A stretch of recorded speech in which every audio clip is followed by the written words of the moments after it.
Senhoras e senhores, que episódio foi esse? Tiro porrada pra tudo quanto é lado, sombra nova do Jin-Woo e... esse lance dele com a Tia-Rin, sei não, hein? Tô sentindo amor no ar. Fica aqui comigo que a gente vai comentar tintim por tintim de tudo que rolou nesse episódio e tudo que você precisa saber sobre o que vem pela frente. Pra você que caiu de paraquedas, no episódio passado ele tinha ido como carregador de uma raid rank A pra ajudar a galera que eles estavam sem o carregador enquanto ele tava fazendo aqueles bicos de minerador. Aí eles foram, deu uma treta e aí apareceu o boss da dungeon, claramente muito mais poderoso do que eles tinham medido inicialmente. E aí a gente conhece um cara super simpático, sentado num trono, chamado Kalgargan. E aí aqui a gente começa o episódio com a Tia-Rin indo atrás de onde está a Sun Jin-Woo, porque, oh, meu Deus, eu quero achar esse homem. Eu acho isso muito engraçado, como que ela simplesmente aparece e... mas cadê ele? E, nossa, tem muita gente interessada nele. E aí rolam mais umas paradinhas no episódio que, mesmo ela sendo super badass e tudo mais, ela passa aquela vibe... Estou começando a sentir algo por ele, eu nem sei direito explicar o que é. Isso é muito engraçado. E aí quando a gente entra na dungeon tem um Kalgargan, e tem uma frase que ele fala que eu acho muito engraçada, que é: chamei vocês aqui por diversão. Eu quero massacrar vocês individualmente e divertir os meus soldados. Eu fiquei tipo, caraca, o maluco é muito babaca. Muito babaca. Ele facilmente seria um rank S, talvez? Pelo menos no quesito orgulho, certeza que ele ticou essa parada. E aí tem várias sutilezinhas, por exemplo, quando ele observa a party inteira, ele fala que tem algo estranho no meio dos humanos. Ele tá olhando pro Jin-Woo.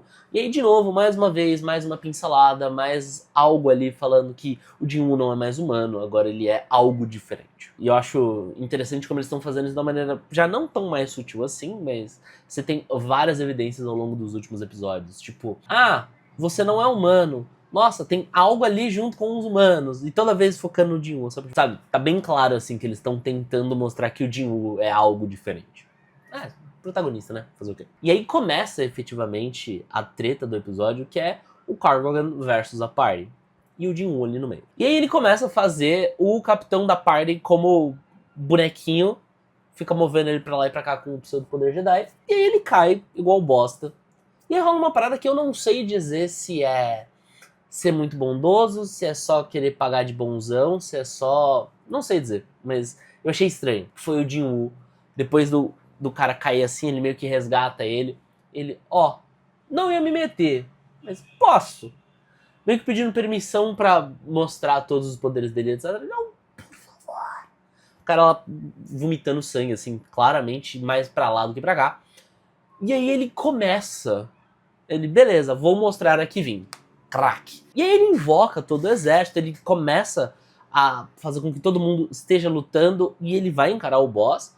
E assim, na maior naturalidade, como se todo mundo ali soubesse. E aí a galera, o resto da parte, fica no cantinho ali meio que cuidando dos seus próprios ferimentos, porque nessa tentativa de atacar eles também se ferraram bastante. E aí a gente vê uma luta muito bacana, muito bem feita, com os exércitos ali se enfrentando e o Jin-Woo versus o Kalgargan tentando ali ganhar daquele monstrão. E tem uma parada que eu acho legal do Kalgargan, que é diferente dos outros magos que foram mostrados até então, que ele é...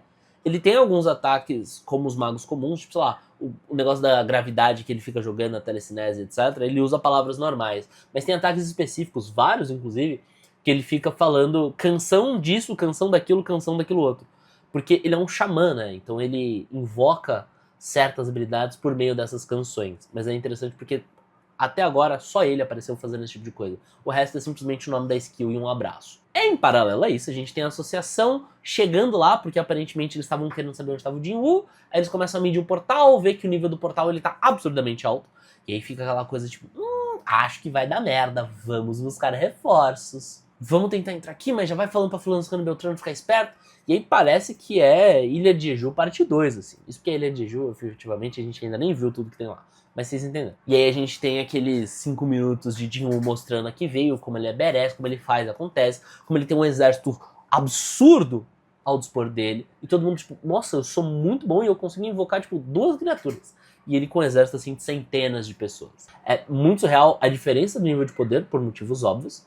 E aí a gente tem mais uma porradaria, que é colar, piriri, pororó. E aí rola uma parada que eu acho muito legal, porque no fim das contas é a grande sacada do porquê o necromante, via de regra, tende a ser uma das classes mais roubadas, onde quer que ela se manifeste. Quando você tá lutando contra um exército e você conseguiu derrotar alguém do outro lado, o necromante ele consegue colocar essa pessoa que ele acabou de derrotar como um novo aliado. É justamente isso que o Jin-Woo faz, ele converte alguns orcs ali já, e aí o exército dele não para de crescer. Então, a não ser que ele vai enfrentar um único boss muito badass, que não tem essa quantidade de minions ou algo nesse sentido, ele sempre vai ter uma vantagem desleal, assim, absurda. E eu acho muito legal isso, porque dessa vez fica um pouco mais claro, porque quando rolou lá com o tanque, não parecia tanto. Quando rolou, foi meio, ok, assim. E aí aqui não, você vê o exército, tipo, eles caindo e a galera nova surgindo, você fica tipo, caraca, né, realmente, tipo, não... É muito difícil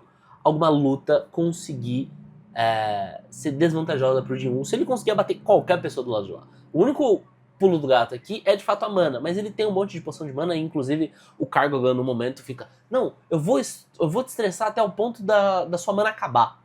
E você fica, tá bom. Aí ele saca uma poção de mana, glub, glub, glub. Eu posso fazer isso o dia inteiro, eu tenho um estoque considerável.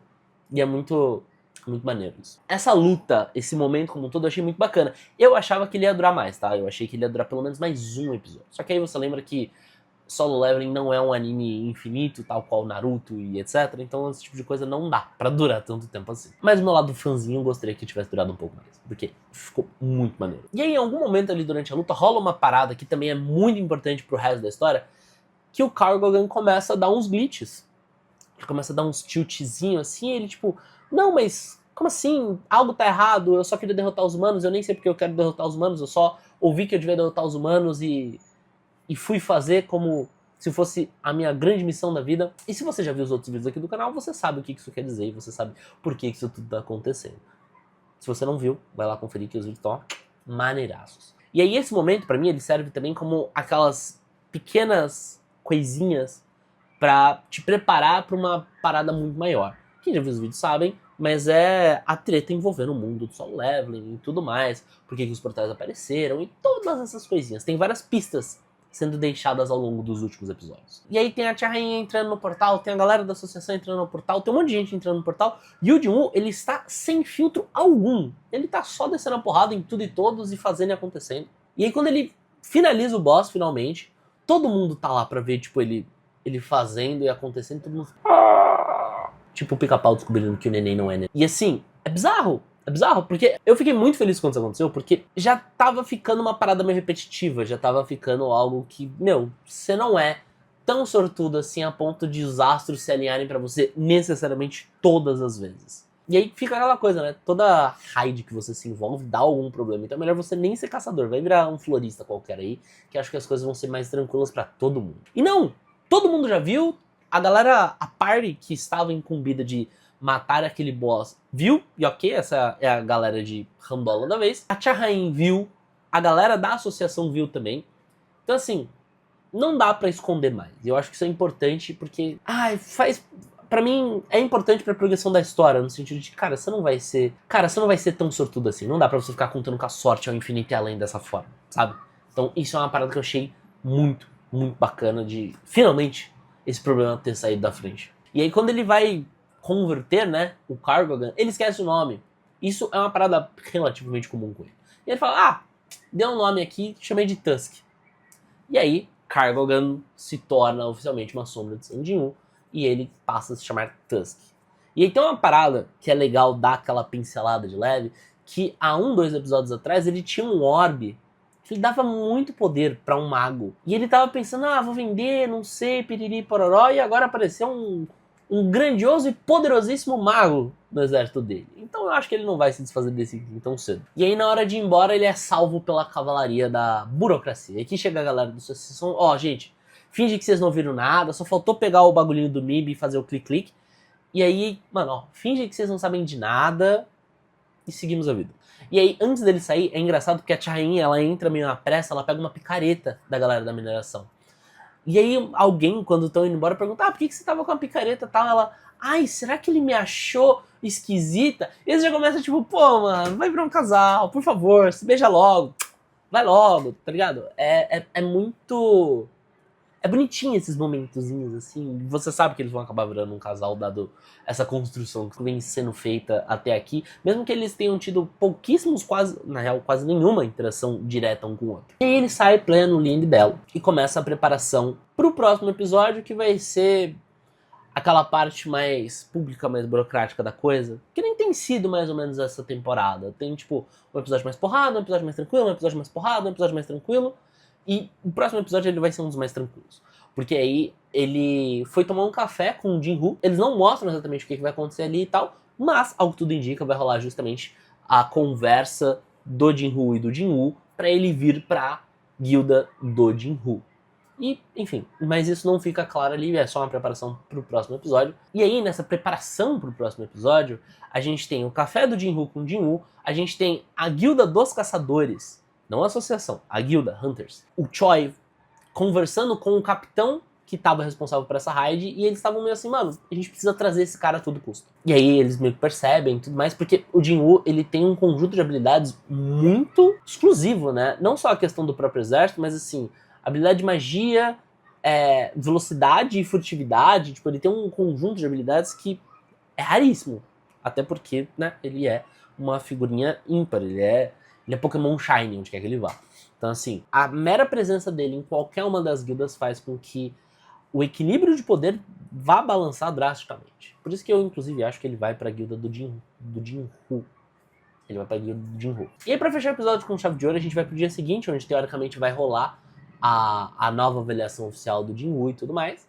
E aparece um cara com uma cara cheia de gosto de metido, que quer ser o centro das atenções, que ele já tá meio, ai, nossa, né, eu preciso me preparar porque todo mundo vai vir me assediar, porque eu sou um cara muito bom, e pipipi, popopó, pipipi.